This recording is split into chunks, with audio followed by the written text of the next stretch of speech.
Do you have your better we're live, so we're gonna get Facebook in here, and I better not say anything inappropriate for a fake intro video here. So we got one Facebook, and we had trouble with one of them last night. So Yeah. okay, well, they're working now, so that's good. Welcome in. It is Wednesday morning. Gosh, starting the 9th of July. Summer is flying by. Eric, I don't tend to get to too many stores these days. Too poor. Summertime, the super chat well dries up. No, you guys are killing it still. We appreciate it. But I did see the other day the back to school stuff is already like in Target and whatnot. How do you feel about that? That just gives me. I'm not even in school anymore, and I just have this sense of dread hearing about it. Yeah, whenever I go in and I see the back to school stuff start getting up, it's always a reminder of the dark times back when I was a kid. I dreaded going to school. I always dreaded that time of year.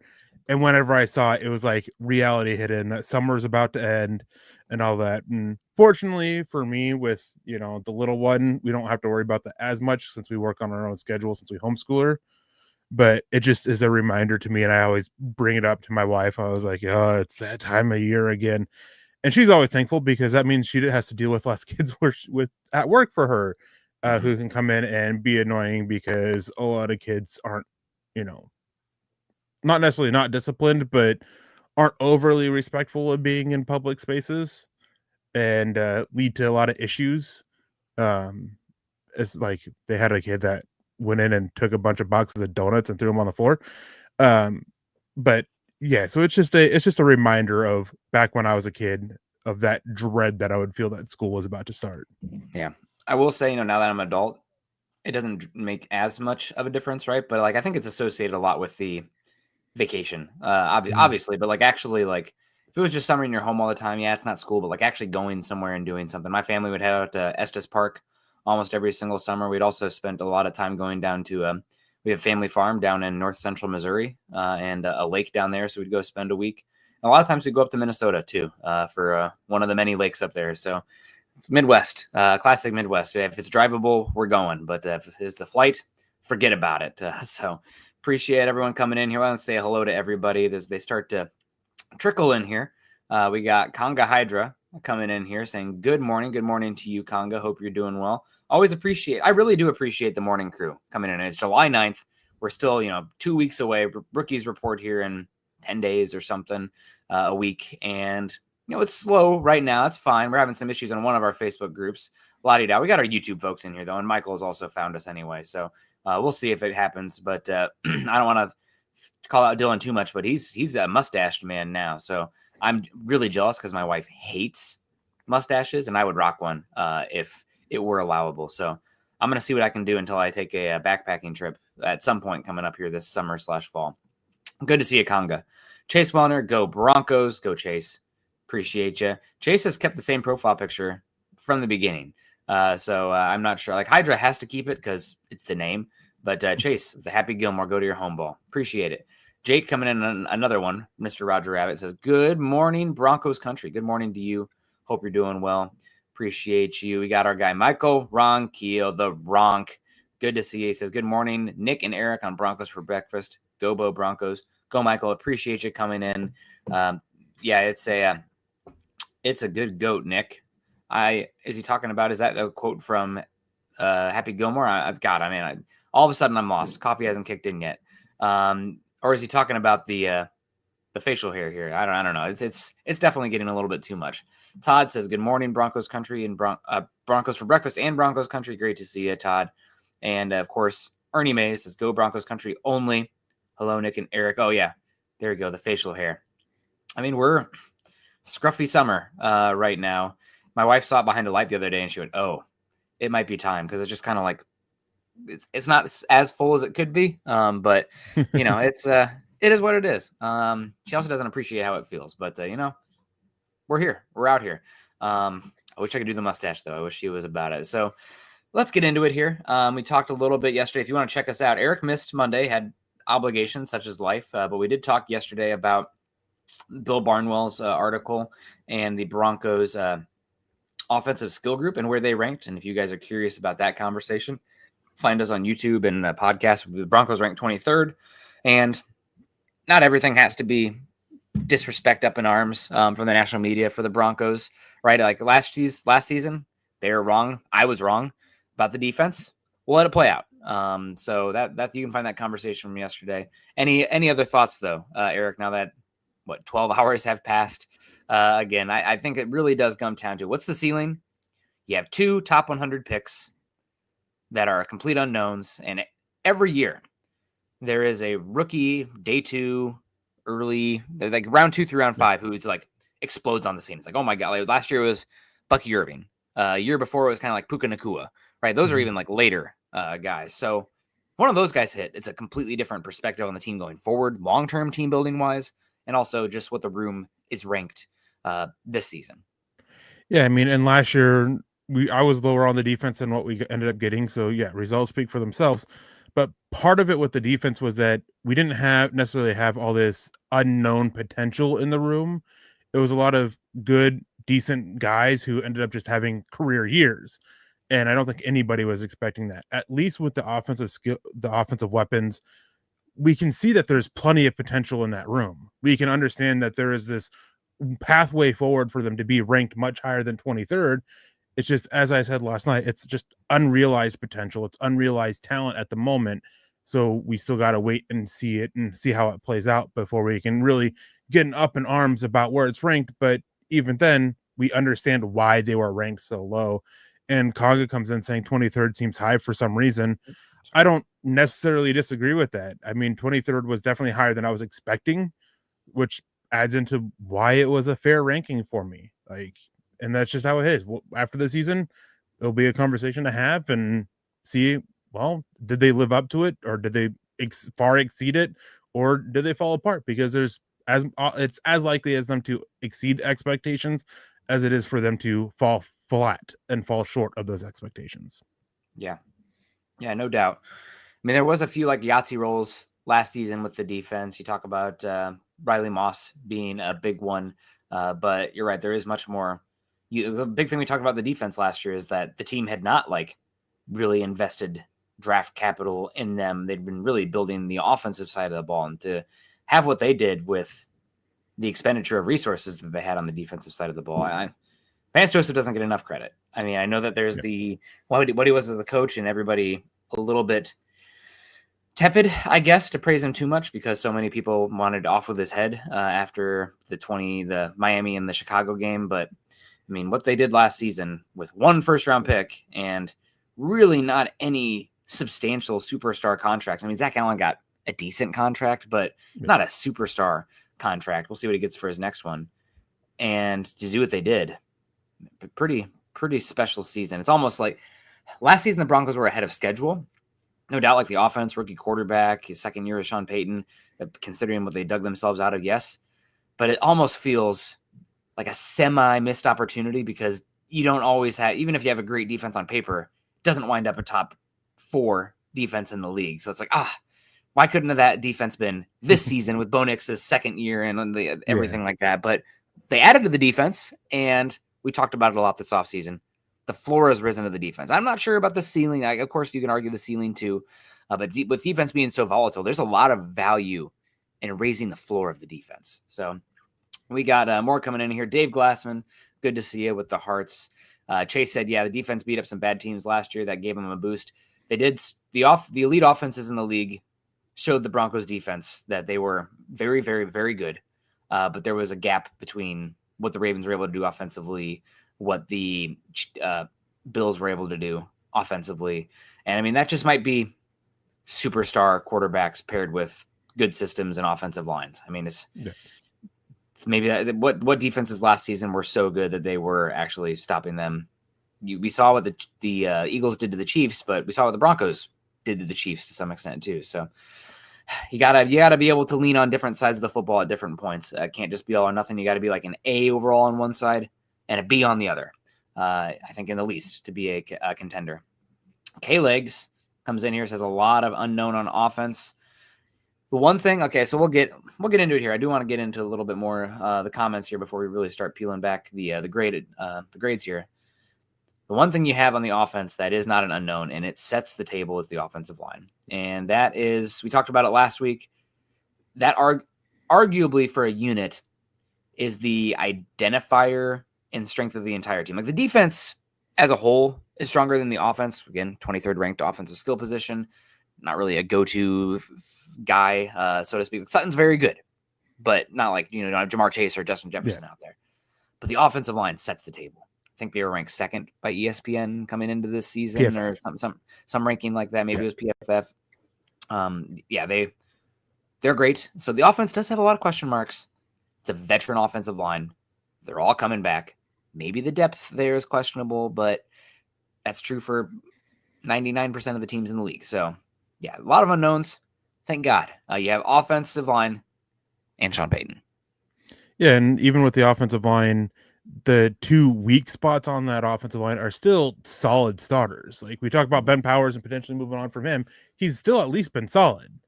He just hasn't been worth his contract. Luke Wattenberg, he was solid last year, and it was his first year starting, so it's reasonable to expect that Luke Wattenberg is going to be at least a little bit better this year after a full season starting and no changes to the offensive line, being between Quinn Miners and Ben Powers, being able to continue to work on the chemistry and the communication aspect of it. So it's reason to believe that this veteran offensive line that was ranked second behind only the Philadelphia Eagles, according to Pro Football Focus, that they can take a step forward and be an even better unit this year. And you mentioned the depth about it. The depth on the offensive line overall is very much concerning, but at least we did get to see some guys, granted in a little bit limited role last year, and they actually did well. Alex Palczewski did all right when he was in starting for Mike McGlinchey, led a lot of Broncos fans asking if he could eventually take over. I think that odds are we're looking at Palczewski as a potential replacement for Ben Powers after the season. And Alex Forsythe, he came in at center and he was better as a run blocker than Luke Wattenberg was, but significantly worse in pass protection. So at least two of those guys we got to see. And I guess we did get to see Matt Peart a little bit, and he was fine, but he's definitely not a guy that you want out there full time or anything like that. So still a lot of questions with the depth, but the first three guys that are, going to step in, at least we did get to see them to have some idea of what we have in them. Yeah, no doubt. And we have plenty of time to get into it, but I think the team is set up for a premium resource expenditure on the offensive line this offseason. But you're hoping the Broncos guys develop and the team is good enough and they're picking in a range where it's like, okay, offensive tackle would be great, but this elite player that we graded top 12 fell to us at 32. Let's just call it 26. And we're just going to add the talent. Kind of what happened with Barron this year is ideally, and even forget, like, let's say how he plays out. Like, you want to have the evaluation correct, but the process feels exactly what you want. And it's a testament to where this team is at right now. So love that. Love everybody coming in here. Happy Wednesday morning. Elements of the defense is a synergistic relationship. Some of the parts may be greater than the whole. Yeah, and they do have a superstar player, face of the league, the gold standard for his position at a premium position that changes everything as well. But defense is a weakest link system. So, I mean, we saw it as Conga talks about the Browns game. You can pull one piece from the Jenga tower and it falls. So that's how defense. That's one reason defense is really hard to replicate year to year. It's not just like the quarterback as like the main pillar and everything, and you can change a lot of pieces. As long as the quarterback's there, you're gonna have some idea when you're talking about the elite quarterbacks. Not as much with defense. Offense gets to dictate where the ball goes.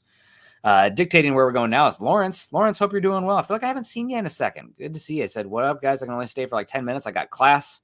What are you taking? Is it like nuclear physics or PChem, physical chemistry? Oh, that was the worst class I ever took in my life, Eric. Oh my God. That was a tough one. Talking about back to school, I'm getting PTSD. That was a tough one. Good to see you, Lawrence. Appreciate you so much coming in and dropping a super, even just here for 10 minutes. Getting into the Broncos grading here now that we're 15 minutes into the show. I want to start with the interior defensive line. That just feels like the natural spot. Work our way back, edge, linebacker, corner, safety. Yeah. I think the interior defensive line is probably the highest grade I'm going to give any group on the defense. I don't think they have this like no doubt like Aaron Donald, Chris Jones, first ballot Hall of Fame type. But they do have an all-pro, second best player on the defense, in my opinion, in Zach Allen. And they are at least 4 quality deep. And they made a investment in Savion Jones, which maybe I think Savion's a little bit more of what happens for 2026, 2027. But he does, I think, at least add a wild card to the room as well. And it sounds like he's been somebody they're excited about. And let's be real, Jackson was not very good last season, but the combination of John Franklin Myers, DJ Jones, Malcolm Roach, Zach Allen, toss in a Savion Jones. I'm not going to give him an A+. We are missing that nose tackle. We're missing that true first ballot Hall of Fame type, which I think you got to have that guy, have that unit ranked that high. Like the Broncos 2015 edge rush room, that's an A+. I don't know, no question. Von Miller at his peak, Ware, Ray, Barrett, A+. But I'm going to give them an A, kind of pointing to an A-, like a lower A still, because you're missing that 2-gapping guy. But I think this will be my highest grade on the defense, and it has to do with the depth. So they were very good. I thought a lot of stuff with the issues with the run last season. Not having a 2-gap kind of has a trickle effect outside, but that's not where they were having the issues in a game-by-game basis. It was the edges and leakage from linebacker / nickel. So I'm going to give them an A, a low A, but an A. I think this is the first time when we went over the offense, we were all just like 1 grade apart. Well, we're the first time we're not. I'm going to go B+ with the defensive line. I have a little bit more of an issue with them against the run. DJ Jones, I think don't get me wrong, he's a quality run defender. I don't think he's some great run defender like a lot of other people do. Malcolm Roach, he's a fine interior pass rusher, but he has some issues against the run. And then, what does help them is the depth, particularly with their 4 or 5-eye and, nose tackle. When you have 2 deep there, granted, you have to have a rotation because one's better against run, one's better against the pass. It kind of hurts a little bit, but, you added Savion Jones, who is significant upgrade. I mean, it would be hard for him not to be an upgrade over Jordan Jackson. Jackson was that bad. He was almost as bad as watching Jonathan Harris a few years ago. Which at least, hey, Jordan Jackson wasn't a starter, so that makes it a little bit better. Weren't as exposed to it. So it's great that they are 4 deep, potentially 5 deep. I wish there was another investment in that 4-eye 5 technique besides Savion Jones, where you had a more known upgrade quality there as that 4th man of that rotation that can step in if Savion Jones does struggle a little bit as a rookie. You can turn to that guy and not have it be Jordan Jackson or Uwazurike or Matt Henningsen or one of those guys. So that brings it down a little bit. Not having that true two gapping nose tackle in those situations where you definitely need it, in those obvious running down situations where the inside did get a little bit bullied last year and then it trickled out. So all that brings it down just a little bit. Still B+, still a very good unit, still a very impactful unit. I think it has the 2nd and 3rd best players on the defense right now. That can change with Hufanga and Greenlaw. Unsure of the injuries of them at the injury health medical of them at this moment. Mm-hmm. So I mean, John Franklin Myers, he's probably the 3rd best player on this defense in my opinion because of what he does to help those around him. So still a very good unit. I still have some very key concerns with it that can be covered up with the scheme. We saw it covered up at times last year. And I think upgrades at some of those other positions can help cover some of those issues, but there's still issues in my book. Yeah. I'm pretty surprised to hear you say JFM is the 3rd best. Maybe I just have such a hard time getting away from value. And like Benito is going to be the 2nd or 3rd most valuable on the defense, I think, when you look a year from now at whatever the contracts are. But JFM is very good. And he's definitely the most underrated player on the defense. I think probably the most underrated player on the team might be McGlinchey because he's an above average starter. And everybody, I mean, if you remember a year ago, it's like everybody's like, oh, Palczewski. I'm like, he's not getting any movement in the run game at all. And like, he's not having the impact of McGlinchey. And people, I mean, he struggled in some pass protection stuff, but McGlinchey was B+ player last season. He was very happy to have him. Granted, it doesn't hurt having Quinn Miners next to him. So definitely the most unheralded for how good he is. So yeah, I'm still going to stick with like the low A. It's like a 94 where like, it's, I don't know how your grading scale is. If it's 90 to 100 is the A range, 93, 94. So it's a low A. I just like the depth and the different options they can get. If they had a true one monster 2-gapping nose tackle, probably skip it up to an A, maybe an A+. Or if they had a superstar, and Zach Allen's a star, superstar interior pass rusher, I'd probably kick it up to an A+. But just because of that, it's the unit right below the offensive line for me on the whole for this team. And I mean, outside of quarterback, if that could be your best unit, that'd be the best. But quarterback, defensive line, offensive line, if you're not good at those 3 spots, you're not going to be a good team. Period. End of story. Yeah. Football it's complex, but it's simple at the end of the day. Quarterback on the lines of scrimmage. If you're getting beat there, how good your weapons are, how good your secondary is probably not going to matter that much. It's going to be that those are the tiebreakers at the end of the day. So now we're on to edge rush room. I'm going to give the edge rush room a BB- range off the top. Nick Mino, very good team last season. I feel like we are lower than him, than the consensus in Broncos country, but don't get it twisted. He's a very valuable and good player, and I'm very happy to have him being your second best player, in my opinion, on the defensive front, or one of your top 3. I mean, having 3 really changes the game, and then useful pieces like that. Cooper's one who they paid him. By all accounts, he's a great locker room guy, and he fills a very good role. I still think he's probably in an ideal world, because I want stars across the defensive line if all possible. He's better as like your number 3, ideally, where you have just like somebody kicking everybody down one peg there, but everybody, that's like saying, if only we had Patrick Surtain, right? Like everybody's hunting for that kind of guy. But I think the unit's probably a BB-. The one is like, I don't really know what to do totally with Jonah Ellis right now. I know he was a rookie all-pro for Pro Football Writers of America, but I don't think there was a lot of edges that did very well last season. I know he had a high sack total. It didn't really feel like he was overly impactful, still all the same.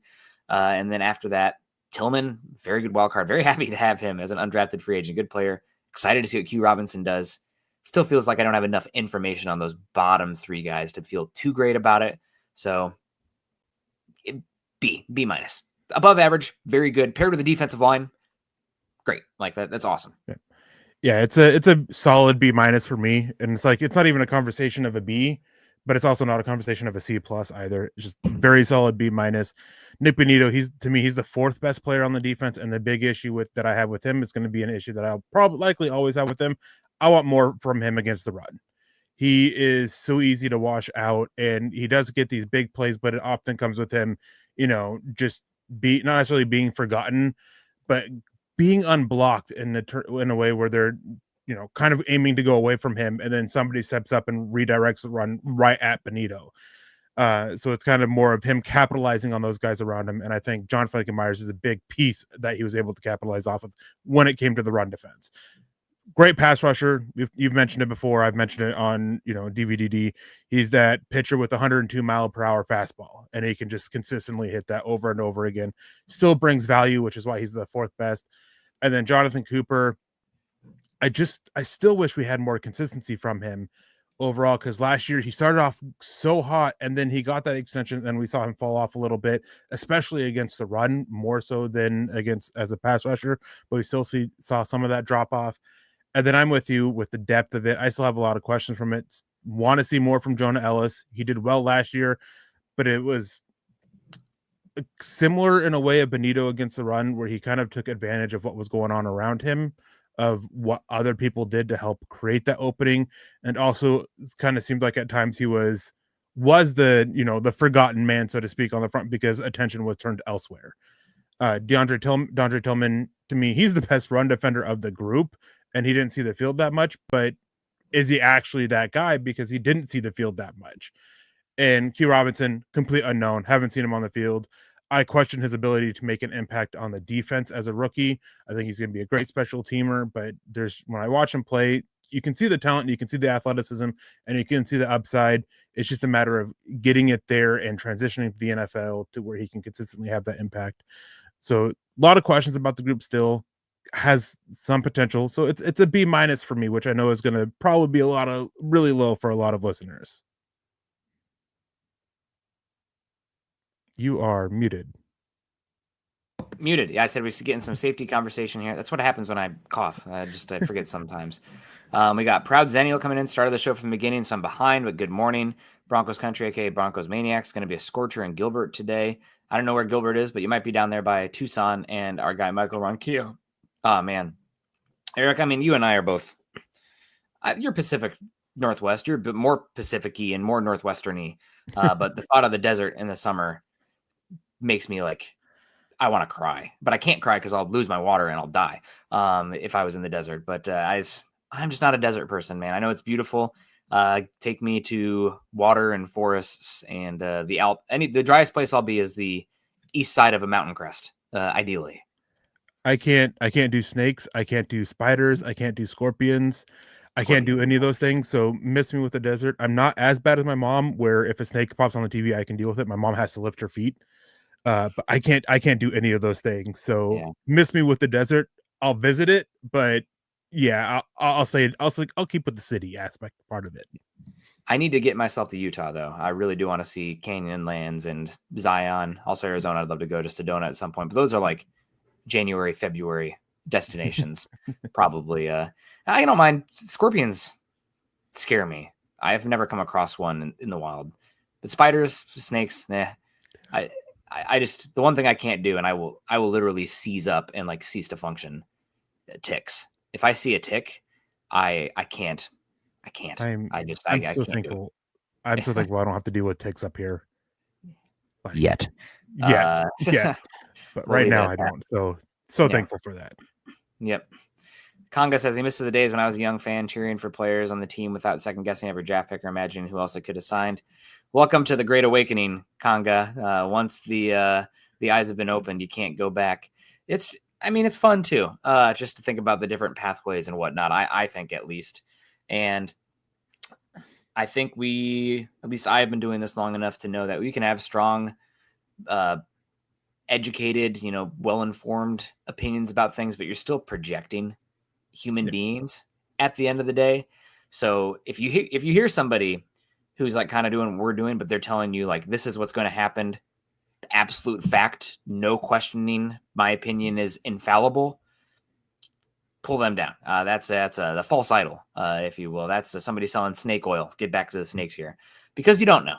There has to be room for things that can happen. Like I remember when we were talking about Drew Lock, I was not a believer after, halfway through that second year. I'm like, yeah, I think I've seen enough. This is probably not a franchise caliber quarterback. But yeah, I left in the possibility. I mean, he could have the Josh Allen outlier turnaround still. He's very talented. He's young. So I don't want to say completely like for sure he's not going to turn it around, but probability wise, from what I see, I don't think he will. Got to leave room. And it's like, oh, Nick, you can be right both ways. I'm not egotistical enough. I am egotistical, but not egotistical enough that I think everything that I say is going to come true. And anybody who has a differing opinion is stupid and incorrect. We're trying to project and prognosticate the future. Things change. And you got to be, the sign of intelligence for me is willing to change your perspective based on the new information rather than continuing to dig yourself deeper and deeper. At that point, you're in a cult. Yeah, there are two things you said on that. Is one, we're always talking about human beings. That's why I always say is like, when I don't think a draft pick's gonna pan out, if I'm not a fan of their game, that's why I'm more than happy to be wrong, because it's still it's still a human being's life, and it's great for them that they're going out there. And whether I'm right or wrong, that's more important. These guys, young guys now, 10, 12 years younger than me, going out and making a career, having a good career, and being successful, far more important than me being right or wrong. And I forgot what the other thing was I was going to talk about with what you said. The egotistical part? Oh no, I'm very egotistical. Man, I can't remember what it was now, but it was something. It had to do with something he said. Okay, well, God. Oh, there are plenty of other media out here, and that are like that. And I know there's times where I come off on that way where I'm not really, listening to what not necessarily not listening, but, pushing my opinion. But we have to be confident in our takes as well. If we're not confident, if we're always going to sit there and be like, oh, well, this, I mean, there's one thing of not necessarily playing, sitting on the fence, playing both sides, but we still have to be confident in what we're saying, in our opinions and everything like that, because in in my case is I've been doing this for 12 years now. I haven't been doing the live shows, but I've been evaluating the Broncos and analyst for the Broncos for over 12 years. We've been doing live shows for what, 5-6 years now, doing podcasts for that. So it's just one of those things that we still have to be confident in what we're saying. But even if I don't come across it, I am very open to being wrong. Yeah. I mean, I think a lot of times the people who put themselves as the ultimate authority and infallible comes from a deeper level of imposter syndrome and insecurity. Yeah. So we don't have to psychoanalyze it too much. And there's nobody specifically I'm thinking of. I'm just thinking in general from people. But, we're all just here to have fun and keep getting better. Speaking of getting better, the linebacker room, off-ball linebacker. This might be my lowest grade of the unit. And I think it's because I'm not the biggest Alex Singleton fan. I think I probably like him more than you, but also Dre Greenlaw being one of the few linebackers to hit the market, already suffering another setback injury this offseason, everything like that. I'm going to give them a C-. I was thinking it's just so hard because they're both coming back from injury. So like they could end up being an A- this season. They could be an F easily. It's so hard for me at linebacker. They haven't invested in the position. Really, Drew Sanders looks like not a good pick right now. I'm willing to see what happens, but early 3rd round pick. That's not exactly what you want for an ROI. So yeah, that one, I'm going to give them a C- right now. I thought about a C. I thought about a D+. Greenlaw, if he's healthy and looks as good, what does he look like without Fred Warner and that amazing San Francisco line in front of him? A lot of questions there. Singleton, a lot of tackles, but it's kind of like when you have a wide receiver who target's got to go somewhere. Somebody's got to make the tackles. Like he's on the field. And also it hurts me to say because Alex Singleton seems like a freaking awesome person. Like every interview he has is like, I love that guy. Like, so it's hard to separate those two. He's a very average, slightly below average starting linebacker. The contract says so as well compared to what the guys just got paid this offseason. So I'm going to go C-, worst room in the defense.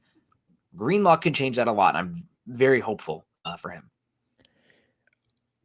I'm going D- with this, and you touch on a lot of the reasons why. What'd you go with? D-. Whoa. Okay. Wow. Okay. Yeah. What is Dre Greenlaw? I mean, he played 34 snaps last year after hurting himself in the Super Bowl, not this last one, but the one before. What is he? We don't know. And he didn't get to participate in OTAs and minicamp because he's dealing with another injury. Alex Singleton, I've always been very low on him, but he's a slightly below average starting linebacker. He makes his tackles. He's a really good run defender between the tackles. Outside the tackles, not as good, still decent. And then he's a liability in coverage. The depth is non-existent. Justin Cernat, I do think, was better than Cody Barton, but that's like, which was the shinier turd? It's kind of that conversation that you're having with those guys. Drew Sanders, I'm not expecting to make the roster. Lavelle Bailey, there's a lot of hype for him, but what is he? And then the other 3 are undrafted free agents. So the depth brings it down. The questions about Dre Greenlaw, what he's going to be coming back from healthy, what he's going to be without Fred Warner, without the best linebacker in the NFL next to him. Was he emergent off of Fred Warner, or was he as good to be up there with Fred Warner, or just a little bit behind him in terms of ranking the linebackers? And then Alex Singleton, final year of his deal, coming off an injury. I'm not sure what he's going to be. I'm doing that, and the only reason why, and Williams says D-, shoot, Eric, just give him an F. Only reason why I'm not giving him F is because I do have a lot of hope in Dre Greenlaw, and if he does hit, even if he's average, this grade would go up to a C or C- for me. There's just that hope in Dre Greenlaw of being back in form as to why I'm not just flat out giving them an F. Yeah. Gabe says Singleton was amazing value on that Bettman contract. Paying him substantial contract reduces value. He's kind of like, for baseball, a zero WAR player, like just the replacement level. That's just talking play on the field. I think he does bring a little bit of the intangibles and leadership side as well. And again, I'm happy to have him here because there's a lot of terrible linebacker play out there. It's almost becoming like offensive tackle, Eric, where there's like a scarcity of people. Granted, you're not paying them the same and they're not drafted the same, but it's just there's not a lot out there. But he's competent. Mike Gibbons, 1999, more than competent, Mike. Thank you so much. That's a big super chat, and that helps us so much. Todd going back to Edge, saying could have gone higher there. Talking about Q Robinson. For me, I'm just not really grading day 3 picks. They're not impacting the grade so much. I think Harvey, because he plays a running back position, because that's typically you can get good return there. Top 3 rounds. That's like the only position where you get that as much for a rookie. And also Barron's going to factor into it as well because, top 20, top 25 pick. But after that, I need to actually see it because for every Q Robinson to being great, you get a Drew Sanders type as well for some of those guys. So I need to see it, even though the early indications are good. But is that early indications are good rotational edge rusher value versus starter? As we'll see. I need to see it. But keeping it moving forward. So we're farther apart on linebacker. They could be a D-. I guess I'm just banking a little bit more on Greenlaw, but I don't love the depth. I'm excited, though, to evaluate some of the undrafted free agents in the room, without a doubt. J.B. Brown, Jordan Turner, Karen Reed, those guys, maybe Lavelle Bailey year 2, maybe Drew Sanders. Lord knows. Who knows? They talk about him, pressure player, but we'll see what happens. And go ahead. What would be fun is to go back and after training camp, before the season starts, going back over these and seeing if what we saw in training camp and preseason changes our opinions even slightly. Yeah, I mean, it definitely could. I think you're more so going to be the weapons offense. Like the question where there's young players that have a chance to step up, where right now it's just shrug. Like you see them on paper. What does that mean? We have the college profile, but that doesn't always translate exactly. So that would be interesting. Good experiment. Let's move on now because it is 8:17 now. Cornerback room. I'm going to give the cornerback room an A as well. It's another low A, and it's a little bit different conversation. I'm not as excited about the depth as it currently stands, but you have the gold standard, potentially best player at his position of any players in the league in Patrick Surtain. We talked about it a bit. Stingley might be somebody who's at his heels, at least coming up. He had a great year last season. Stingley's awesome for the Texans, but Surtain is the gold standard. And we have questions about Moss. McMillan had some issues last year, zone coverage, run defense, everything like that.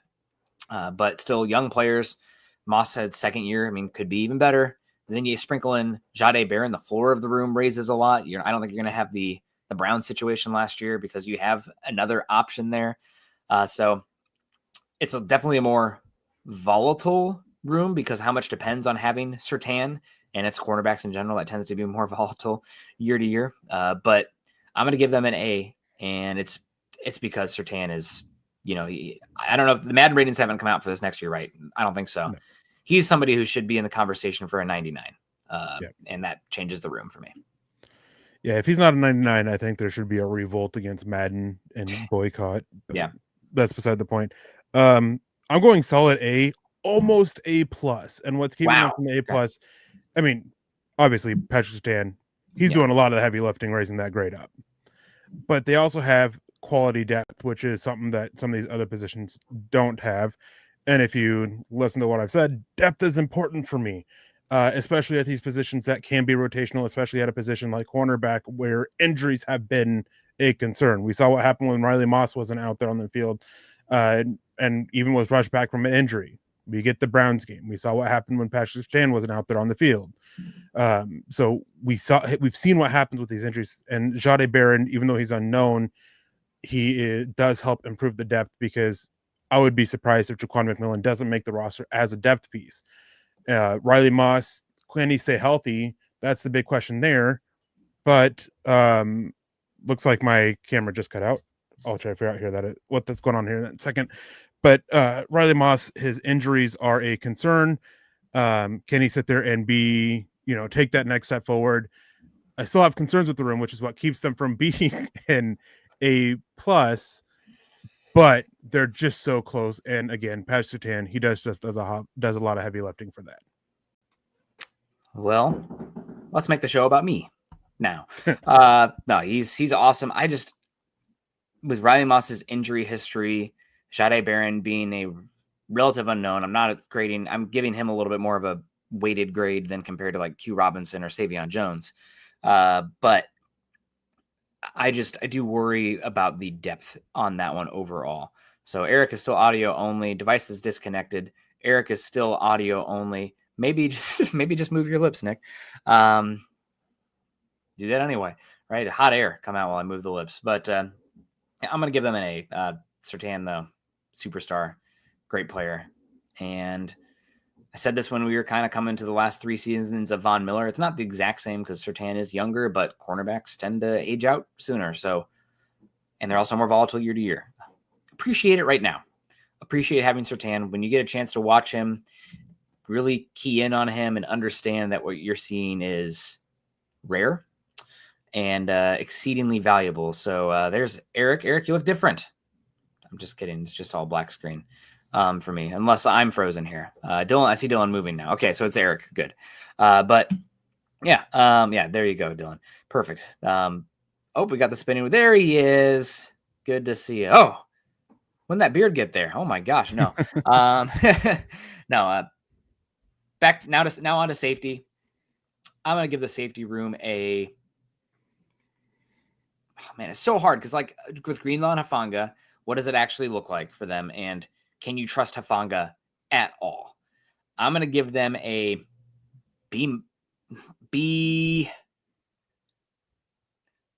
low B. I was going to say B minus. I'm going to give them a low B because Brandon Jones was good last season. You still have guys on the team that were serviceable last season. You do have the wild card in your back pocket about Jaquan McMillan potentially having some coverage there at the safety spot as well. They dabbled with that in preseason, a few drives last season. Hufanga, I mean, him being out, Locke was, fine. He's dealing with the injuries. Maybe he's going to be better this season, as what we talked about that. But I'm going to give them a B minus range. It's a low B, just because Hufanga with the injury stuff, it's harder. So B for me.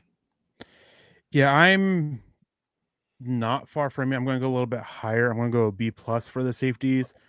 If they keep PJ Locke for depth, I think that helps with him getting that starter experience last year, even though he wasn't great. And I think that keeping him around for that third safety kind of role, which isn't used a whole lot, he did well with it in the limited action a couple of years ago. I think that's fine. I'm a little bit less concerned with Hufanga with the injuries because of the type of injury that they were. His wasn't what was it, an Achilles for Dre Greenlaw or an ACL? I'm pretty sure it was an Achilles in that Super Bowl. That is far more concerning than what of a recovery than what Hufanga was dealing with. So not as concerned there. And it helps that Hufanga is not currently dealing with an injury as well. And then Brandon Jones, I had my questions about it, but the more I watched and went back and watched last season, and the more I watched Hufanga, I can see the vision that they have with these two safeties, and I actually am really excited for it. So I'm going to go B plus for the two safeties, and just Todd saying you give the safeties a B and the linebackers a D. That is some inconsistency there. Hufanga had injury issues too, but his presence makes the group much better than last year. Type of injury that matters. When you're dealing with an Achilles injury, which is far harder to come back from than a torn pec. Is that what it was for Hufanga? So. It's a type of injury. That matters. And some of them are easier to come back. Some of them have a better track record of players coming back for than other ones. So it's not inconsistency. It's just factoring in the type of injuries. It's not as blanket of, it's injuries. Again, type of injuries. So I'm excited about the safety room. I'm excited about the other aspects to it as well, which helps raise it up above the linebackers where, both your starters have injury concerns at linebacker, not so much at safety. You don't have depth at linebacker. You seem to have depth at safety. There's a lot there as to why it's a B plus for me compared to a D minus for the linebackers. I think the big one, I'm just going to speak for you though.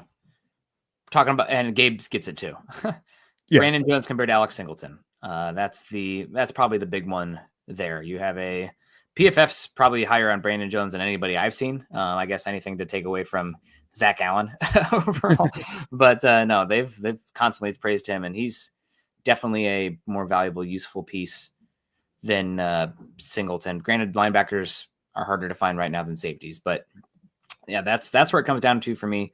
Also, you talk about PJ Locke's probably a better starter on the field than Justin Strnad, just some of the depth, and we'll see about some of them. I mean, they have a lot of the uncertainty depth at safety in the very like undrafted free agent range as well. But again, I think the wild card here is Jaquan McMillan as well. I'm going to be very curious to see how they deploy him in training camp and in preseason. He's somebody who they've dabbled with it, and sometimes you see those nickel guys move to the safety spots. So I don't think they'll move Jahdae Barron. Maybe years from now that's possible. I think right now nickel / boundary, but he's also somebody who could have a little bit of coverage at that safety spot eventually. Probably not right now. So that's where I'm at. So Eric, again, covering it here as we wrap it up. I gave an A for the defensive line. I gave a B plus for the edge room. I gave a C- for the linebackers. Gave an A for cornerbacks. And I gave a B- for the safeties. Overall, the defense is, I'm going to weight them based on defensive line and corners. If there's any two spots you want, they're all above average. I guess not linebackers, but they could be because that's just a hard one to get into. And we got Troy just supporting us. God bless you, Troy. Good to see you. 999. Hope you're doing well.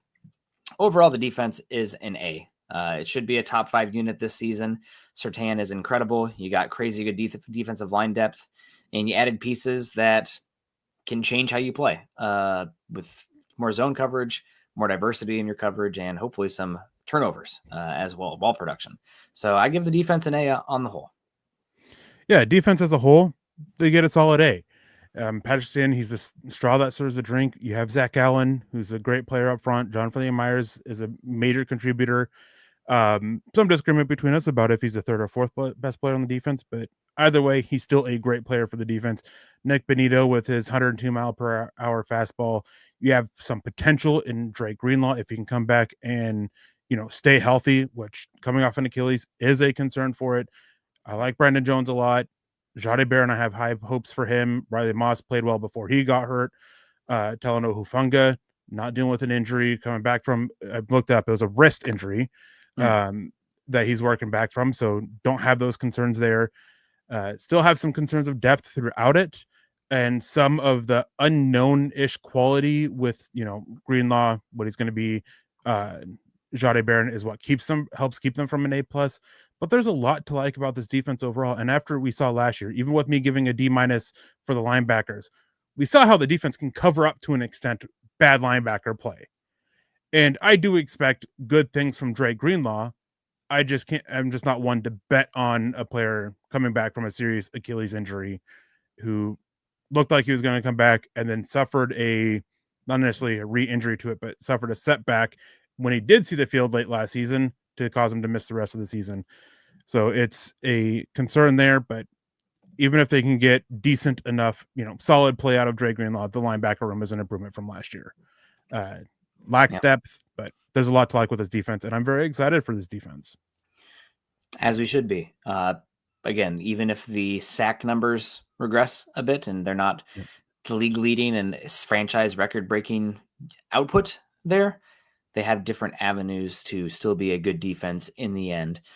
So we'll have a chance to talk about that more, obviously, going forward. It is 8:30 almost here, so we do want to wrap up. We have our guy Michael here wrapping us up, saying great show today. Nick and Eric on Broncos for breakfast. He came in a few times. Thank you, Michael. Troy, great to see you. Mike Gibbons with the support. And Lawrence, only here for 10 minutes, but he's got class. So you didn't answer what class. I'm going to assume it's physical chemistry there. So God bless you. Good luck, Lawrence, because that was the toughest class I ever took.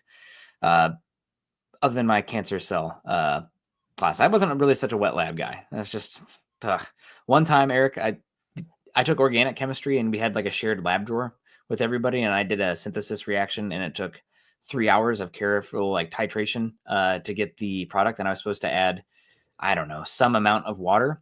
And the person who shared my lab drawer mixed up the tops of the water and the acetone.